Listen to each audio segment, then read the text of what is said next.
नमस्कार दोस्तों, स्वागत है आप सबका हमारे YouTube चैनल पे। इस सेशन में आज हम लोग 10 जीके के महत्वपूर्ण क्वेश्चंस को डील करेंगे। साथ ही साथ प्रत्येक क्वेश्चंस का डिटेल एक्सप्लेनेशन भी होगा। तो आइए बढ़ते हैं सबसे पहले फर्स्ट क्वेश्चन की तरफ। हमारा पहला सवाल है, प्रसिद्ध गीत मिले सुर मेरा तुम्हारा, प्रसिद्ध गीत मिले सुर मेरा तुम्हारा के गीतकार निम्नलिखित में से कौन है? मिले सुर मेरा तुम्हारा ये गीत जो था दोस्तों, मैं आप इसके पहले इसका मैं आंसर दे दूं। इसका सही आंसर जो है वो है पीयूष पांडे। पीयूष पांडे जी इस गीत के गीतकार हैं। साथ ही साथ मैं आप सबको ये भी बता दूं कि यह गीत 1988 में भारत सरकार द्वारा एकता और विविधता को बढ़ावा देने के लिए लॉन्च किया गया था। साथ ही साथ इस गीत के जो निर्माता थे वो भारत सरकार के सूचना और प्रसारण मंत्रालय के द्वारा किया गया था। इस गीत के गायक जो थे, ये भी बहुत वीवीआईपी सवाल है, पूछा जाता है। इस गीत के गायक थे पंडित भीमसेन जोशी जी। नेक्स्ट क्वेश्चन है हमारा, भारत में पहली बार आर्थिक जनगणना किस वर्ष की गई थी? देखिए, ऐसे नॉर्मल जनगणना के बारे में तो आप सब अवगत होंगे ही। आर्थिक जनगणना जो किया गया था, इसका सही जवाब क्या है? तो इसका सही जवाब है 1977, 1977 में पहली बार आर्थिक जनगणना किया गया था। आर्थिक जो जनगणना किया गया था उसका उद्देश्य क्या था? तो प्रतिष्ठानों की संख्या गिनना, कर्मचारियों की संख्या की गणना करना, निजी कंपनियों की पहचान करना, सहकारी कंपनियों की पहचान करना इत्यादि। और ये जो आर्थिक जनगणना था किसके द्वारा किया गया था ये भी पूछा जाता है। तो ये CSO के द्वारा किया गया था, जिसको आप इंग्लिश में सेंट्रल स्टैटिस्टिकल ऑर्गेनाइजेशन भी बोलते हैं और हिंदी में इसे केंद्रीय सांख्यिकी संगठन के नाम से भी जाना जाता है। नेक्स्ट क्वेश्चन है हमारा, हजारद्वारी महल कहाँ स्थित है? हजारद्वारी महल नाम से ही क्लियर आप देख सकते हैं। आप इसका अनुमान भी लगा सकते हैं कि इस महल में कितने दरवाजे होंगे। हजारद्वारी मतलब जिसमें 1000 द्वार हों। तो इस महल में वास्तव में 1000 द्वार थे, 1000 दरवाजे थे। सबसे पहले मैं इसका आंसर दे दूं तो इसका सही जवाब है पश्चिम बंगाल। पश्चिम बंगाल के मुर्शिदाबाद शहर में स्थित हजारद्वारी महल की खूबियाँ क्या थी? तो इसकी खूबियाँ ये थी कि इसमें 1000 दरवाजे थे, जिसमें 100 दरवाजे वास्तविक यानी रियल थे, यानी उससे कोई भी अंदर बाहर आ जा सकता था। जबकि 900 दरवाजे जो थे वो इमेजनरी थे, आप ये बोल सकते हैं नकली थे, डुप्लीकेट थे। मतलब वो सिर्फ डिज़ाइनिंग के लिए था, उससे कोई अंदर बाहर आ जा नहीं सकता था। नेक्स्ट क्वेश्चन है हमारा, विजय घाट किसका समाधि स्थल है? तो ये बहुत ही इजी क्वेश्चन है, इसका जवाब तो आप सबको पता होगा।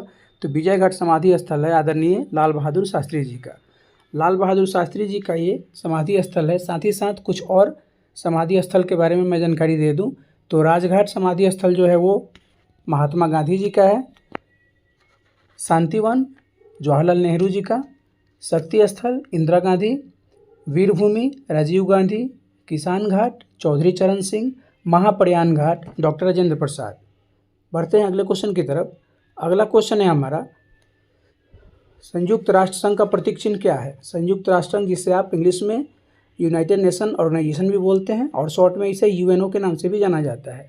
तो इसका सही जवाब है जैतून की पत्तियाँ। इसका सही जवाब है जैतून की पत्तियाँ। जैतून की पत्तियाँ यानी option D is the right answer. और UNO के बारे में मैं जानकारी दे दूं तो UNO का जो स्थापना हुआ था वो 24 अक्टूबर 1945 को हुआ था, 24 अक्टूबर 1945। इसका जो हेडक्वार्टर यानी जो मुख्यालय है वो है न्यूयॉर्क अमेरिका में, और 51 देश मिलके इसकी स्थापना किए हुए थे। नेक्स्ट क्वेश्चन है हमारा, लाफिंग गैस के रूप में किसे जाना जाता है? लाफिंग गैस एक ऐसा गैस है जिसको अगर आप सूंघ लेते हैं तो आपके हार्मोन आपसे ज़बरदस्ती आपको हंसी दिलाते हैं, चाहे आप कितने ही गम में क्यों ना डूबे रहें। तो लाफिंग गैस एक बहुत ही फनी गैस आप इसको बोल सकते हैं, और इसका सही जवाब आप सबको पता होगा, option C nitrous oxide. Laughing gas जिसे नाइट्रस ऑक्साइड यानी N2O, केमिकल फार्मूला N2O के नाम से भी जाना जाता है, और नाइट्रस ऑक्साइड का उपनाम भी है नांग्स या हिप्पीक्रैक। नांग्स या हिप्पीक्रैक भी इसे बोला जाता है। तो छठे नंबर का आंसर क्या होगा? ऑप्शन सी नाइट्रस ऑक्साइड, जिसका केमिकल फार्मूला है N2O। नेक्स्ट क्वेश्चन है हमारा, भारत में कौन सी पर्वत श्रृंखला सबसे युवा है? सबसे युवा का मतलब सबसे लेटेस्ट।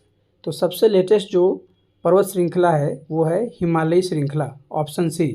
ऑप्शन सी हिमालयी श्रृंखला है, और हिमालय श्रृंखला यानी हिमालय के जो पर्वत होते हैं और उससे जो भी सीरीज़ है उसको हम लोग फोल्डेड माउंटेन के रूप में भी जानते हैं। आप सबको इसकी जानकारी होगी।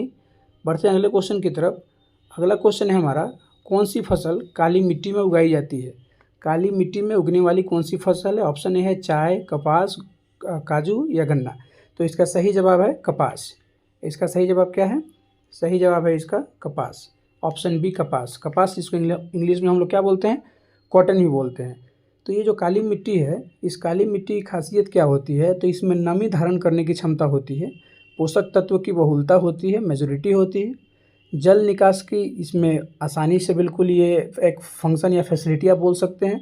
और काली मिट्टी पाए जाने वाले बहुल क्षेत्र यानी किन किन शहरों में, किन किन राज्यों में काली मिट्टी बहुत बड़े पैमाने में पाई जाती है? तो ये शहर हैं महाराष्ट्र, मध्य प्रदेश, गुजरात, आंध्र प्रदेश, तेलंगाना, कर्नाटक। नेक्स्ट क्वेश्चन है हमारा पेडोलॉजी। पेडोलॉजी यानी पेडोलॉजी किसका विज्ञान है? आम शब्दों में अगर बोले तो इस चारों ऑप्शन में से किस के विषय में अगर आप पढ़ेंगे तो उसको इंग्लिश में हम पेडोलॉजी बोलेंगे। तो पेडोलॉजी जो है ये मिट्टी का अध्ययन है। किसका अध्ययन है? मिट्टी का अध्ययन है, यानी ऑप्शन डी, यानी study of soil is called pedology. Pedology means study of soil, यानी मिट्टी का अध्ययन को हम लोग क्या बोलते हैं? पेडोलॉजी बोलते हैं। नेक्स्ट क्वेश्चन है हमारा और आज का अंतिम क्वेश्चन, मदर टेरेसा पुस्तक के लेखक कौन है? देखिए ध्यान से, ये क्वेश्चन इतना इम्पोर्टेंट क्यों है समझते हैं। मदर टेरेसा नाम से बहुत सारे किताबें लिखी गई हैं, लगभग 10-12 किताबें तो ऐसे ही हैं, लेकिन फिर भी क्वेश्चन ये डाला गया है तो इसका जवाब हम कैसे देंगे? तो इसका जवाब कैसे देंगे समझते हैं। पहले सिर्फ मदर टेरेसा अगर हो तो उस क्वेश्चन का आंसर इन चारों ऑप्शन में मिल जाएगा, लेकिन मदर टेरेसा के अलावा अगर कोई और शब्द डाला गया, कोई और इंग्लिश वर्ड डाला गया या कोई अदर वर्ड भी डाला गया तो इन चारों ऑप्शन में से कोई भी उसका आंसर नहीं होगा। कहने का साफ साफ मतलब क्या है कि सिर्फ मदर टेरेसा नाम अगर आए तो इस पुस्तक के जो लेखक है वो हैं नवीन चावला जी।